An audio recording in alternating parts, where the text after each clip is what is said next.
Hello, everyone. Hi. um, so today, uh, what I'm gonna do is obviously you can see I'm in a really beautiful place right now, and I'm gonna show it to you in a second. Um, this is what I'm gonna do. I'm gonna try and do this. I'm going to start with what my experience is right now in Japan, because I think that's relevant and it's relevant to the subject. Um, so I'll start with what I'm experiencing, kind of show you this space, and then I will go into the subject about cafes, and then I will end it again with the experience in Japan, just some more insight in the experience of Japan. So, yeah. So first of all, look at this space. Hopefully you can see just how beautiful this is. I don't know how well it shows. Let me just, yeah. It's a beautiful, like standing here at this corner here, you can just see it's like these two rooms, right, separated. So yes, I am in like an old Japanese house, Japanese style house. There's another room right here, which I think is unfinished. But beautiful hallways, lots of space. Let me just show you. It's like I love it. I love this space so much. It's so great. Um, this is where I'm staying for a couple of days. And this is actually an artist retreat that I'm actually the first one to be here and to use this space as an artist retreat. And I've been spending the last like 4 days, 3 days here, or maybe today's the fourth day. And I've been spending time here just writing and drawing, and yeah, and it's way out in the countryside in Japan. Took a while to get here, but already some great adventures, and yeah, the space is not yet like available. I don't know if it'll ever be available to the public as like an artist retreat for other people. It might be, but it also might just be an artist retreat for people who are the friends of the owner of this house. So yeah, I'm here because it's a friend of mine, a friend of my father's, and so yeah, it is. Do you see this? Do you see how beautiful? Like, this is these carved, these carved. I don't know what you want to call them, wooden paintings, essentially. Like, just look at that. Look at how beautiful that is. So yeah, this space is so great. Obviously, traditional Japanese sliding doors. Um, yeah, really beautiful. Everything's made out of wood. You can see that. These lamps. All this storage space. You can see storage space. Some of those are doors. That one's a door. But then storage space. Like, yeah, it's really great. It's really awesome. I'm like, I was amazed when I first arrived here, because I didn't exactly know what it was going to be like. So anyway, I've loved it here, and the experience has been an amazing one. Um, so look at these oranges. I collected these. I went out and I found them. They're tiny. Like, look at how tiny they are. They kind of have big seeds too, actually. I mean, maybe they're average size seeds, but obviously for them being this small, you don't get a huge amount of orange meat. So anyway, but they're pretty good. Um, so yeah, so this was, part of it was this experience being here, and I was just thinking about, and there's, how should I say? I was thinking about spaces, right? This space is obviously amazing.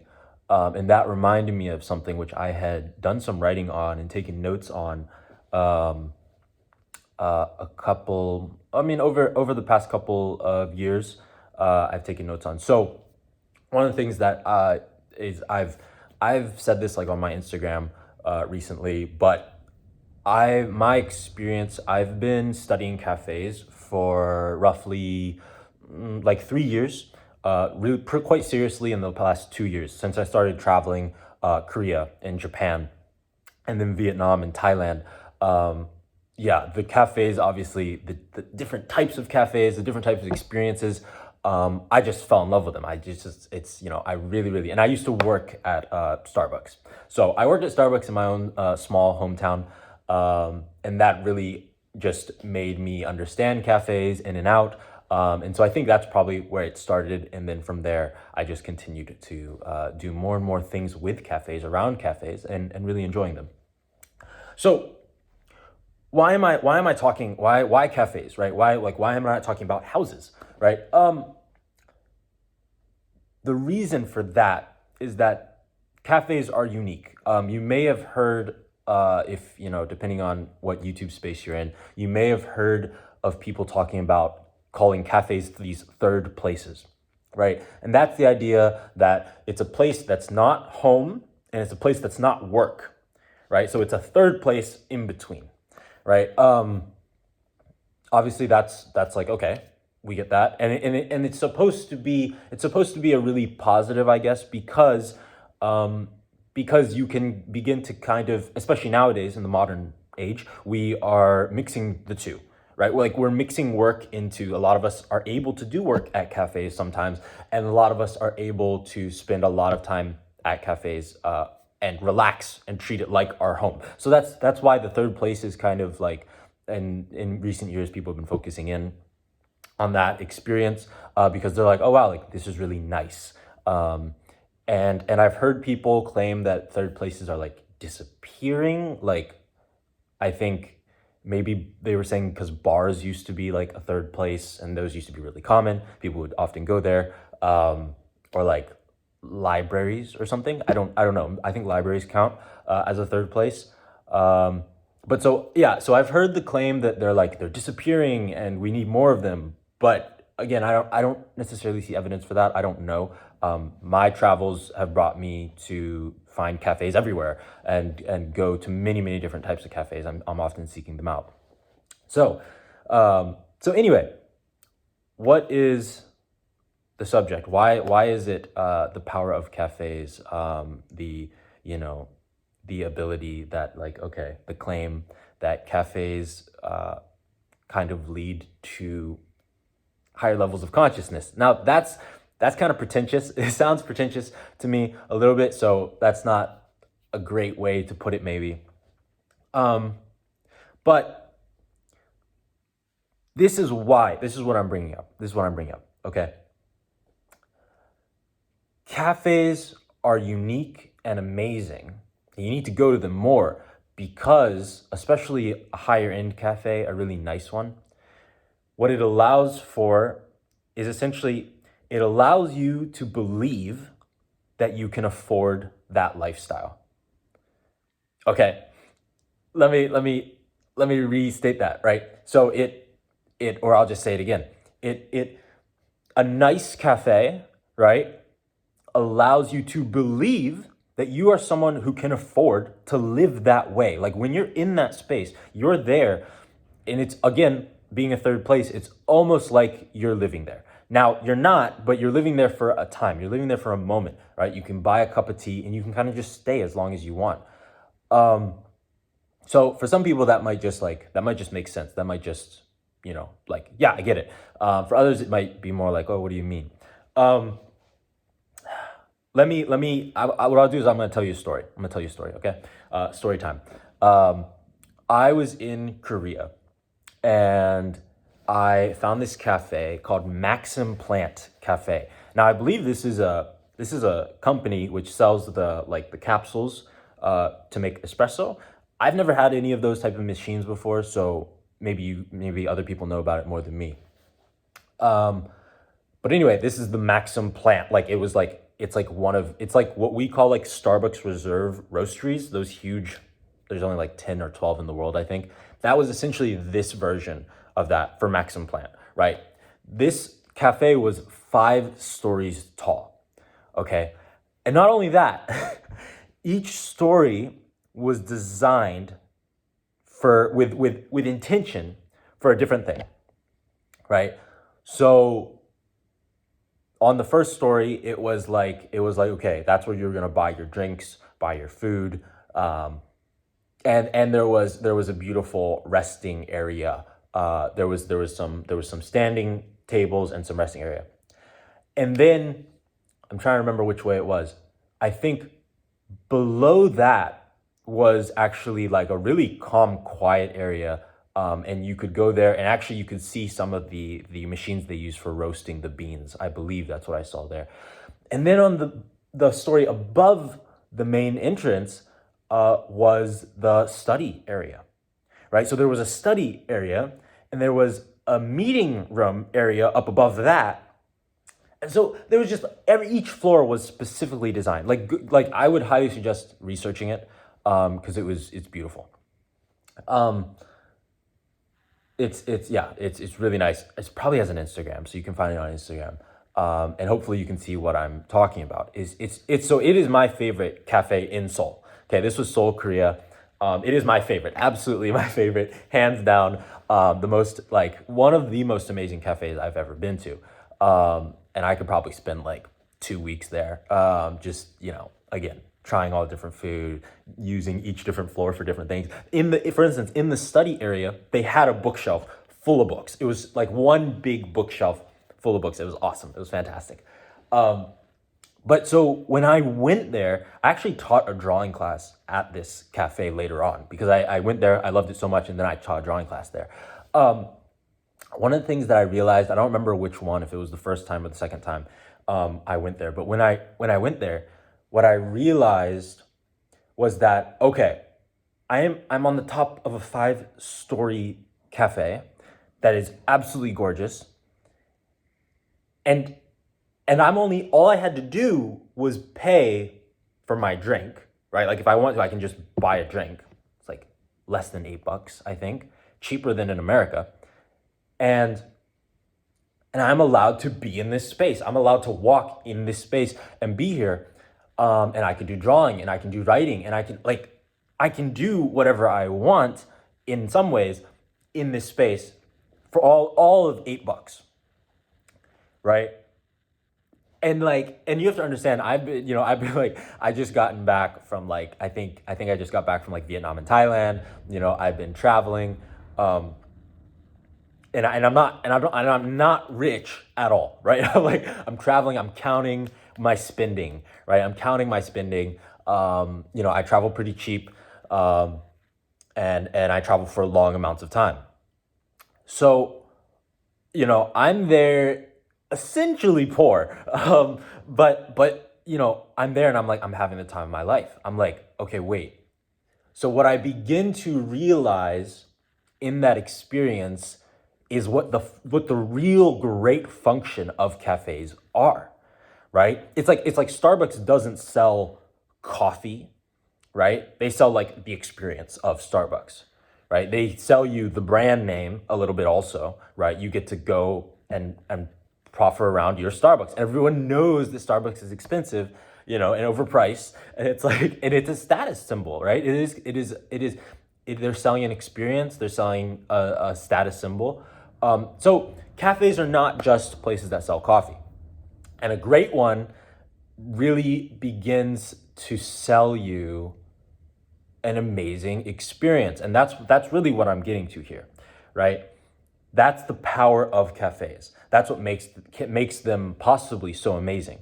And so that's what my experience was, is I was here, I didn't have that much money, and yet by being I was allowed in this space for less than $8 to be here all day if I wanted to. And my writing and my drawing, as an artist, you're very susceptible to the spaces that you're in, right? I believe that most people are susceptible to the spaces that they're in. Maybe some more than others.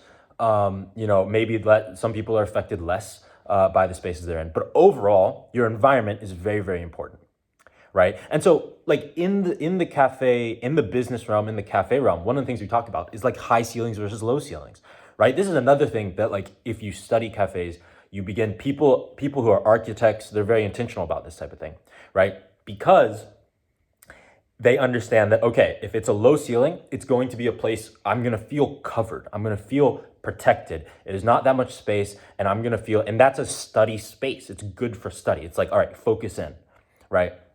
A place that has high ceilings is a place for creativity. It's a place for ideas. It's literally giving your mind more space to think, right? It's like, this is not, it's not like hidden knowledge. Like, this is something that other people I'm sure have written or talked about. But it's like, yeah, that's the power of cafes, right? The intentionality of the environment. And so the ability for you to go and experience what is essentially a higher level of living. It's a higher lifestyle than what most of us can afford. Most of us cannot afford that lifestyle, right? Like if you were to take everything that was in that cafe, it's a 5-story building, right? With absolutely beautiful granite and food that's delicious. That's not your home, right? For 90 for 98% of you, that is not how you live, right? Your day to day does not feel like that. Your day to day is not that, right? And so that's exactly why all of a sudden being able to go there and experience that lifestyle, that way of living, it allows you, in some ways you can imagine that it almost allows you to pretend, right? It allows you to pretend that you are someone who can afford that, someone who can, and like, yes, you can afford it, but you can't afford it as a lifestyle. You can only afford it as going to that cafe, right? So, whereas that's important for artists. That's important for people who are trying to elevate their thoughts, right? To think of better things, to have better ideas, to imagine themselves as someone who could afford that lifestyle, right? So that's all of a sudden why I get into the area of like, okay, do cafes allow higher levels of consciousness, right? It's like this kind of begins to get into the area of what a lot of people are calling like manifesting, right? Now, I don't like the word manifesting, right? I don't really like it. And I think the reason is I see it getting mixed up a little bit often, and the way in which people use it. And so I prefer to say intentionality with action. That's kind of what I see. Now, so what do I mean? Manifest, people who say like, wake up in the morning, oh, I'm manifesting. I'm manifesting this thing. I'm manifesting a boyfriend. I'm manifesting, riches. I'm like, that attitude that I feel at least often when people are saying that is that if I wake up every morning and I say it, then it's gonna become true. It's just gonna like fall from the sky. Like it's just gonna fall from heaven. Obviously, yes, waking up every morning and looking at your goals, looking at what you want to do, that is powerful. That is powerful. But again, this is why I usually prefer to say intentionality. Right? So it's more about the intentionality, not just, yes, there's a power in you speaking it. There is this power in you saying it, but also it's not you. Don't rely on that alone, right? That's what I'm saying. So how does that, it's what I see often is that intentionality. It's the intentionality, waking up with the intentionality and saying, no, I'm intentionally focusing in, this is something that I want, this is something that I want to obtain. And I'm going to begin making actions towards that goal, right?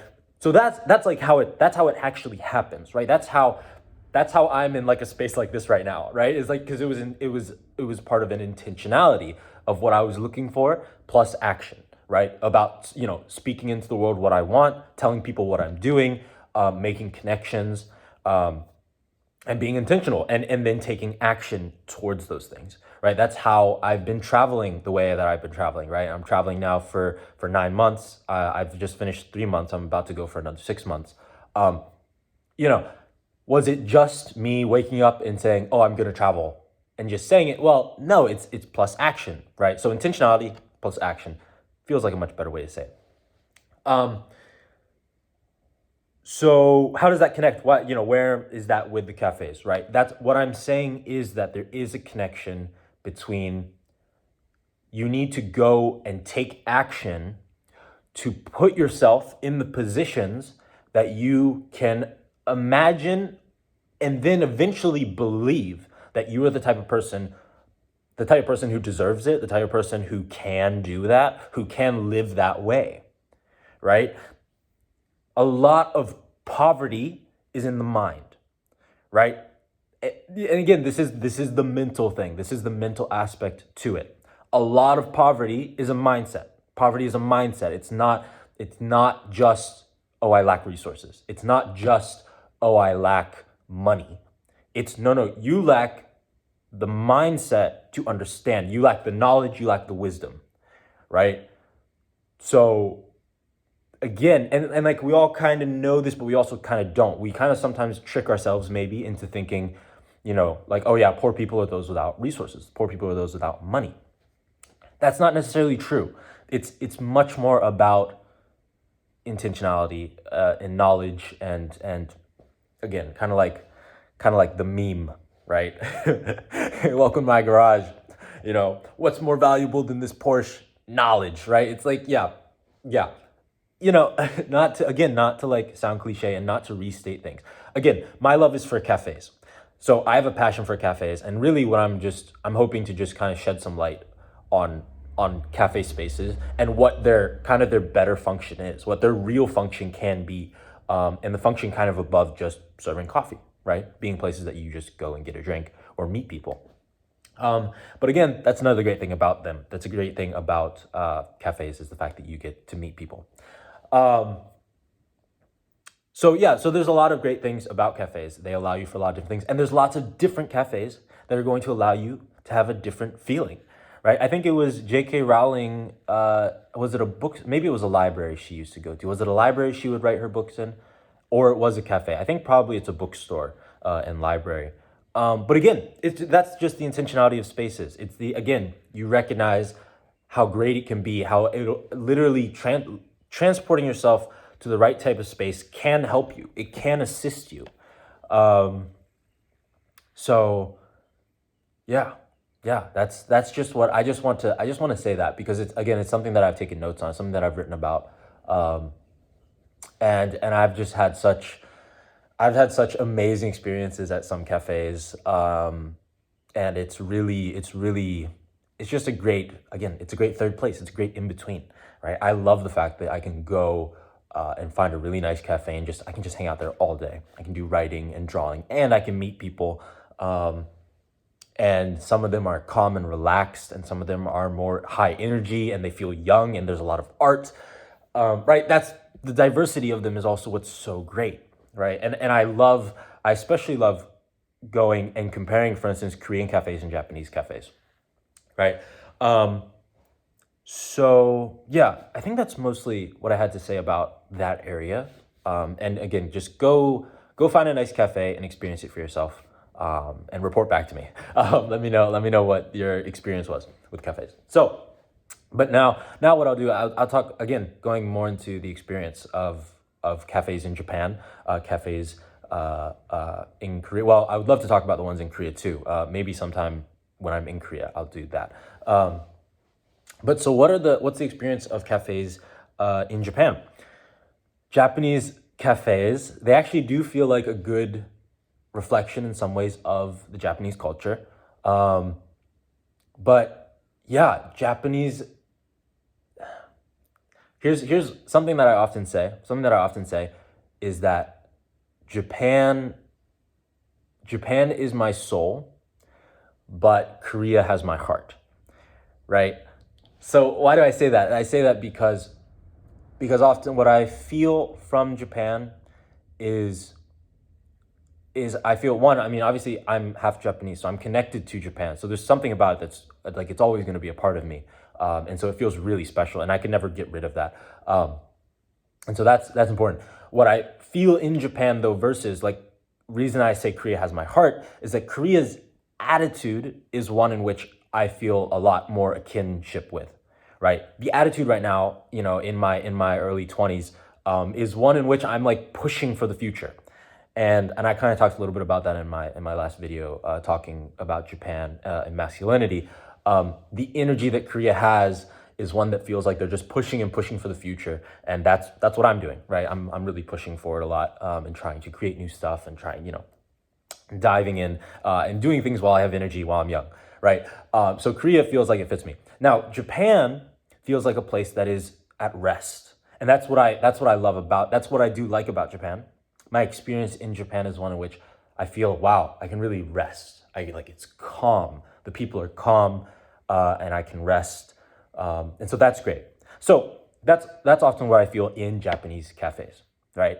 Japanese cafes often give me that feeling of rest. Now, not all of them. When I go to Tokyo, a lot of especially a lot of the ones that are like in skyscrapers or the ones that have a lot more youthful feeling, those feel like good energy, and they're like yeah, they're less, maybe not as calm, and so that can be good.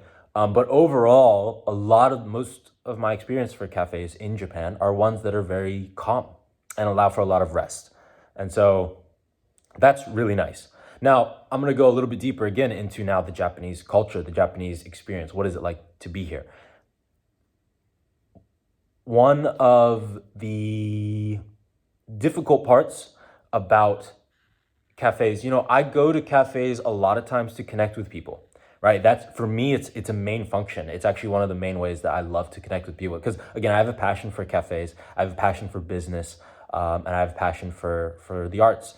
And so usually I'm going to cafes. A lot of my friends are cafe owners, or people who work in cafes, right? Because I love to go there. I love to meet people there. It's a great opportunity. It's a great place to meet people, right? So with that being said, with that being, a lot of times one of my goals being to meet people, Japan is a place where that is difficult, right? And obviously, if you're following up with Japan, yes, it's often difficult to make friends in Japan who are Japanese. Not always, and you can learn how to do it. But again, it's like kind of like a learning curve. I think you have to kind of learn how Japanese people function, how they work, and so. But what's the block? What's one of the things that make it difficult, right? One of those things is the amount of politeness in Japan, right? And that almost sounds counterintuitive, because like in America, if we're talking about this kind of subject, we're talking about, okay, was the server rude or were they like polite? Because if they were polite, that's a good thing. It's like yes, it is a good thing. But the experience in Japan is one in which, even if I go to like a cafe in the countryside, right, I still often will encounter this extreme politeness, right? And what I'll say about that is that politeness is good, and it's amazing that Japan has that standard, that like pretty much you will never experience a rude service in Japan. Like I've never experienced it. I've never heard of someone experiencing it in Japan, right? Because again, Japan has such politeness. But again, like I said in the last video, politeness is not as good as genuine care, right? And so that's the difficult part, right? I think in the West, we're used to like, okay, if I go to the countryside, I'm kind of expecting, especially like cafes and stuff, if I go to a cafe, the people there are more homely, right? They're more familiar. They're going to kind of be, they're kind of like, they might not even be that polite, but they're going to be kind of like more caring, right? Because they're not in the city, right? In the countryside, that's often the experience anyway, right? In the countryside, people are more caring. It's easier to be more caring because the city kind of makes you like kind of rough against other human beings. And that's also, that could be a whole nother video too. But yeah, so the experience, like you'll walk into a cafe in Japan, even in the countryside, and it's like, "Irashaimase." That's what they say, right? "Irashaimase," like bowing and really polite, and that creates a block between me and that person. It creates a wall between me and that person, right? Even like it creates a wall of professionalism, and it's like, yeah, that's nice. I'm glad. Thank you for being polite. But I almost, especially when you're like a lone traveler, and if you're the type of person who wants to meet people, you almost don't want them to be polite, right? I almost want you to again not be so much polite as just like kind and caring, right? So what is the highest like experience of a cafe is one in which, like, if you're a cafe worker, it's not like politeness actually isn't the highest standard. The highest, greatest thing you could do is to be caring, to be nice, right? To be really like kind of loving. right? And you show that through a closeness. You show it. You don't show that through like, oh yes sir, like really politeness. It's no no no, like hey, like how are you doing? Showing interest in me as a person, right? If you see that I'm a traveler, you say like, oh yeah, like wow, where are you from? That's and I think we're more used to that in the West. Again, in Japan, it's like it's kind of rare. And that's the thing that I wish it was more common. I wish Japanese people, I wish Japanese cafes would show more often that just openness to be able to say, oh yeah, like, hey, wait, wow, like where are you from? What are you doing in the city? Be able to kind of more willing to start up a conversation and not always leading so harshly with politeness, you know? So yeah, real quick. Now I'm gonna go real quick, just as we get towards the end of the video, I'm gonna go into what is the highest what is the highest possible accomplishment of a cafe? And this is especially for anybody who like is thinking to make a cafe one day, or has a passion for cafes. And this is thinking from the business perspective, as the person, as the owner, as someone who works there, right? If you work at a cafe, this is a great thing to think about. What is the highest thing that a cafe could accomplish, right? What is the greatest thing that a cafe could accomplish? And I believe the greatest thing that you could accomplish is to change that the cafe as a whole, with all its function, can change a person's life, right? So what does that mean? How can a cafe change a person's life? I believe that is the highest experience that a person can have, is that you walk into a cafe and the beauty of it, the beauty of the goodness of the workers, the kindness, the care that they show, that's obviously going to be a huge part of it. It's going to be a mixture of the food. It's going to be, right? It's going to be a mixture of how good the food is. It's a high quality. It's something that's nourishing. It's something that's like, wow, oh my gosh, it's so good. You just can't wait to come back and eat that food again. There's unique drinks, right? And at that point, it might actually be life-changing. Right? It might actually like there was a Korean K-drama I started where this guy, he drinks a sip of coffee and they call it God shot, right? It's like God shot of coffee, right? A God shot of espresso, which was that it's called a God shot because even just one sip of it and it like changed his life just because it was such a good cup of coffee, right? That's almost the idea, right? That's almost the idea. Now, is that going to happen with just one cup of coffee? Maybe in very rare cases, yes. But overall, what I'm saying, if it's something that you're trying to replicate, is how can you make it so that customers often are having one of the best experiences in a cafe that they've ever had, right? Like another way to think about this is that imagine, every morning, every day that you wake up, you kind of have a possibility that like, okay, at each step of my day, something can either go wrong, right? It's going to go not the way that I want it to. Something can go right? Like the way that you want it to, or something can exceed your expectations, right? Something can go beyond what you thought your day was going to be, right? At each step, at each stage, at each thing that happens. So it's like you get up, you go to work, whatever.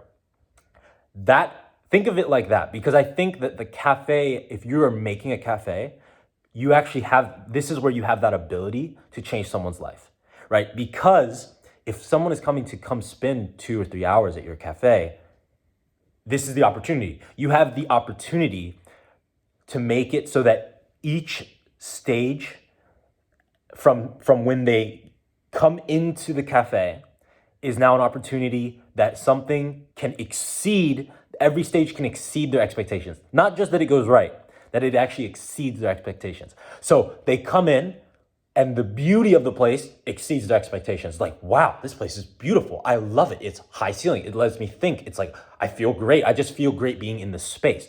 So that exceeds their expectations. They go up to the counter to order and they see, wow, the drinks are so unique and the food and the things that they have to offer, they sound so good. All right, that exceeds my expectations, right? There's a diversity there. That's great. Then the server comes and asks them, "Oh, what would you like today?" And they make eye contact. They look you in the eyes and they have a smile and they just the warmth is coming from them, right? And it's oh my gosh, wow, this person is like they're seeing me. And even when I began to ask them like, oh, what do they like? They really began to go and talk about what they enjoy in this cafe. What's their favorites? What do they suggest for me? Maybe they ask me like, oh, what type of coffee do you usually like? Do you like tea or coffee? Do you like bitter or sweet?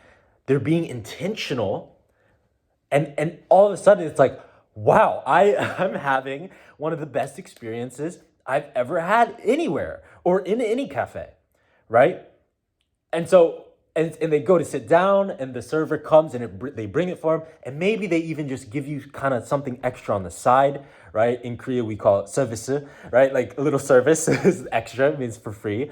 Um, yeah, and all of a sudden it's those things compounding as one exceptional experience after the next, something that exceeds their expectations one after the next. And then by the time that they've been in the space, they see how the cafe team works together, and they're also warm towards each other. They're nice, and they're having there's like a jovial comrade what's that, companionship, is that the right word? Or yeah, just camaraderie, that's the word. There's a camaraderie amongst the team, but it's not too loud, and everyone's like they're being intentional. Maybe they even come up to you and they say, "Oh, is the music too loud? If you want, I can adjust it. Right? I can make it quieter." That's that's the intentionality, right? That's the intentionality. That's that's the beauty of it, right? So you have that opportunity. If you're someone who you want to make a cafe one day, you want to make a space, you want to make a guest house, any business really, that this is the one of the highest things you could ever accomplish, is that your intentionality at each stage allows for somebody to have an experience that exceeds their expectations at each point, right? At each point of contact, at each point of experience. So much so that they come to you and it changes their life, right? I I can only tell you that this is possible. And I know it's possible because this is something that my father has done. This is something that my father has accomplished with his business. So yeah, my parents have an art gallery and a produce stand and a gift shop all in one. Where I come from in America, this is something we have, and we have people come and breaking down into tears, right? They try our fruit and they taste how delicious it is, and like, wow, they've never had fruit that was that good, right? They've never had a person who talks with them with intentionality and care and love, and just like, hey, how are you today? What's going on in your life? It's like it's care. And so at each stage, right? And they come in and they see the beautiful pottery and they're like, wow, and the pottery is light and it's full of vibrant color. That's the intentionality, right? And so that is the beauty. That is the beauty. I so hope that people, if they're going, I hope that more and more people obviously can be brave enough, courageous enough to start their own businesses, start their own cafes. If you do, contact me and I want to come visit your cafe. And it's like, yeah, it excites me. It excites me to no end, because it's a passion of mine. And when a cafe gets it right, it makes me so happy. It makes me so overjoyed to see a business or a cafe getting it right and understanding the importance of that intentionality, and curating the experience for people to exceed their expectations at each stage. So, yeah. So that is the power of cafes, right? That is the power of cafes, the experience.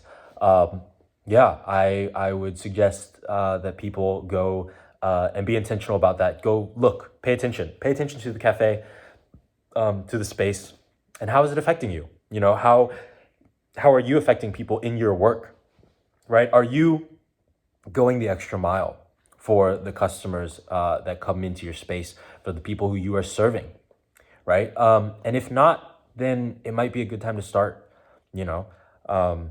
Yeah, throw a little altruism into your work.